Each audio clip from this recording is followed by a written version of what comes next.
स्वागत है आपका study.com ट्यूटोरियल में। मैं हूं ब्रजेश और आज का जो क्लास है वह टेंस से रिलेटेड है। टेंस का कुछ बेसिक बात हम आपको बताएंगे जिसके सहारे आपको टेंस बहुत ही आसान लगेगा। तो आइए चलते हैं टेंस के कुछ बेसिक टॉपिक पे। सबसे पहले हम आपको पर्सन के बारे में बताएंगे जो आपको टेंस बहुत ही ज़्यादा हेल्प करेगा।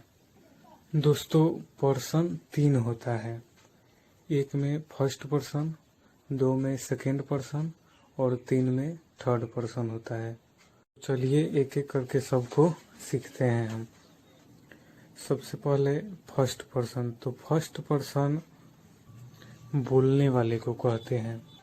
जो व्यक्ति बोलता है उस बोलने वाले व्यक्ति को फर्स्ट पर्सन कहते हैं। जैसे कि इस वीडियो में हम बोल रहे हैं तो हम हो जाएंगे फर्स्ट पर्सन। अब हम चर्चा करेंगे सेकेंड पर्सन की। तो दोस्तों, सेकेंड पर्सन सुनने वाले को सेकेंड पर्सन कहते हैं। जैसे कि इस वीडियो में हम बोल रहे हैं तो हम हो जाएंगे फर्स्ट पर्सन, और आप मेरा वीडियो देख रहे हैं तो आप मेरी आवाज़ को सुन रहे हैं तो आप हो जाएंगे सेकेंड पर्सन। तो कुल मिलाकर सुनने वाले को सेकेंड पर्सन कहते हैं। अब हम चर्चा करेंगे थर्ड पर्सन की। तो जब किसी दूसरे के बारे में बात करते हैं तो उस व्यक्ति को कहेंगे थर्ड पर्सन। जैसे कि हम और आप बात कर रहे हैं और बात कर रहे हैं राम के बारे में, तो राम हो जाएगा थर्ड पर्सन। तो कुल मिलाकर जब 2 आदमी बात करता है किसी तीसरे व्यक्ति के बारे में तो वह तीसरा व्यक्ति थर्ड पर्सन कहलाता है। तो इस तरह हम लोग तीनों पर्सन जान लिए। तो अब हम लोग चलते हैं अगले टॉपिक पे। हम आपको टेंस के बारे में परिचय करा देते हैं क्योंकि अगला जो टॉपिक है वह टेंस से काफ़ी ज़्यादा रिलेटेड है। तो दोस्तों, टेंस एक प्रकार का टाइम पीरियड है जो हमें कोई खास पार्टिकुलर समय बताता है, किसी खास समय अवधि को बताता है। जैसे कि जो समय बीत गया है या जो समय अभी चल रहा है या जो समय चलेगा, ये सब को बताता है टेंस। हम आगे विस्तार से पढ़ेंगे, अभी थोड़ा सा इसके बारे में जान लेते हैं। और टेंस के कुल 3 भेद होते हैं, एक में प्रेजेंट टेंस, 2 में पास्ट टेंस और 3 में फ्यूचर टेंस। अब प्रेजेंट टेंस के बारे में हम आपको थोड़ा सा बता दें कि जो समय अभी यानी वर्तमान में जो समय अभी चल रहा है इसे कहेंगे प्रेजेंट टेंस। इसे क्या कहेंगे कि ये समय जो है प्रेजेंट टेंस में चल रहा है। और जो समय बीत चुका है, जो समय बीत चुका है उसे क्या कहेंगे पास्ट टेंस, कि वो समय पास्ट हो गया यानी कि पुराना हो गया। तो जो समय बीत गया है उसे कहेंगे पास्ट में। और जो समय भविष्य में आएगा उसे कहेंगे फ्यूचर टेंस। तो इस तरह हम लोग तीनों टेंस के बारे में जान लिए, प्रेजेंट टेंस, पास्ट टेंस और फ्यूचर टेंस के बारे में। और एक बार हम विस्तृत रूप से फिर एक बार पढ़ेंगे अगले वीडियो में। अभी फिलहाल हमें इतना ही का ज़रूरत है, काहे से कि टेंस से रिलेटेड अगला टॉपिक है, इसीलिए हम आपको थोड़ा सा बता दिए हैं टेंस के बारे में। अब चलिए अपने अगले टॉपिक पे। अब हम V1, V2, V3, V4 और V5 के बारे में जानेंगे। वही V1, V2, V3 जो अब हम V1, V2, V3, V4 और V5 के बारे में जानेंगे। वही V1, V2, V3 जो किसी भी ग्रामर के बुक के लास्ट में दिया रहता है, आप देखे भी होइएगा। लेकिन किसी भी ग्रामर के बुक के लास्ट में V1, V2, V3 ही दिया रहता है, V4 और V5 नहीं दिया रहता है। जानते हैं क्यों नहीं दिया रहता है? क्योंकि V1 में अगर ING अगर जोड़ देंगे तो V4 बन जाता है।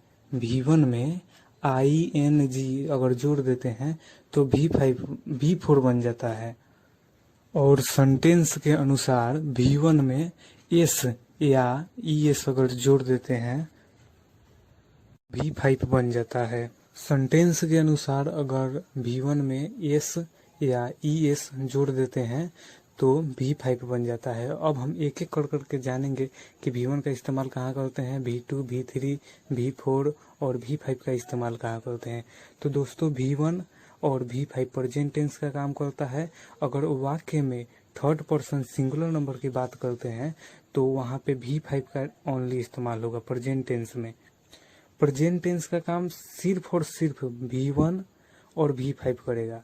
आज जहाँ पे थर्ड पर्सन सिंगुलर नंबर की बात आ जाए तो वहाँ पे सिर्फ V5 काम करेगा और नहीं तो हर जगह V1 ही काम करता है।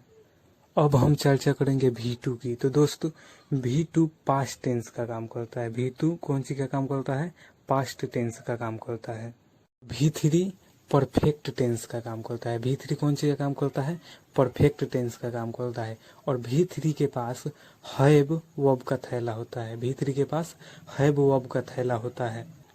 V3 परफेक्ट टेंस का काम करता है और V3 के पास हैव वर्ब का थैला होता है।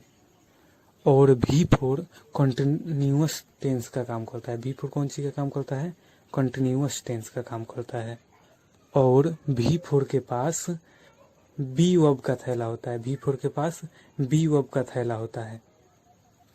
ये सारा के सारा हम आपको टेंस का बेसिक बात बता रहे हैं, जिसके सहारे आपको टेंस बहुत ही आसान लगेगा, बहुत ही आसान लगेगा आपको टेंस। एक और टॉपिक है हम लोग का जिसमें हम लोग थैला के बारे में जानेंगे। दोस्तों थैला 3 गो होता है। थैला 3 होता है। एक में हैव वर्ब का थैला होता है, दूसरा बी वर्ब का थैला होता है और तीसरा डू वर्ब का थैला होता है। एक में हैव वर्ब का, 2 में बी वर्ब का और 3 में डू वर्ब का थैला होता है।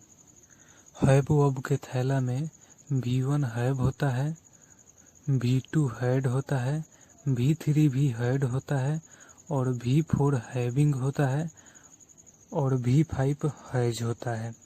V1 हैव होता है, V2 हैड होता है, V3 भी हैड होता है, V4 हैविंग होता है और V5 और बी वर्ब के थैला में V1 एम और आर होता है, V2 वाज और वेयर होता है, V3 बीन होता है और V4 बीइंग होता है और V5 इज होता है। V1 एम या आर होता है, V2 वाज और वेयर होता है, V3 बीन होता है, V4 बीइंग होता है और V5 इज होता है। और डू वर्ब के थैला में V1 डू होता है, V2 डीड होता है, V3 डन होता है, V4 डूइंग होता है और V5 डज होता है। V1 do, V2 deed, V3 done और V4 डूइंग और V5 डज होता है। ये जो हम थैला आपको बता रहे हैं ये हम आपको सिर्फ समझाने के लिए बताए हैं ताकि आपको टेंस का पूरा बेसिक नॉलेज हो जाए और आप टेंस को एक कंसेप्ट के साथ पकड़ लें ताकि आपसे टेंस का क्वेश्चन एक भी नहीं छूटे। जैसा कि 12th में भी और मैट्रिक में भी 15 से 20 नंबर का सिर्फ और सिर्फ टेंस से ही क्वेश्चन रहा। अगर आप सोचते हैं कि हमें टेंस बहुत अच्छा से आ जाए तो आपको हम ये जो जितने बेसिक बातें बताए हैं आप उसे प्लीज़ पूरा के पूरा कंप्लीट कर लीजिए, चाहे जैसे भी हो कॉपी में नोट करके या जैसे भी हो कंप्लीट आपको कर ही लेना है। Thanks for watching this video.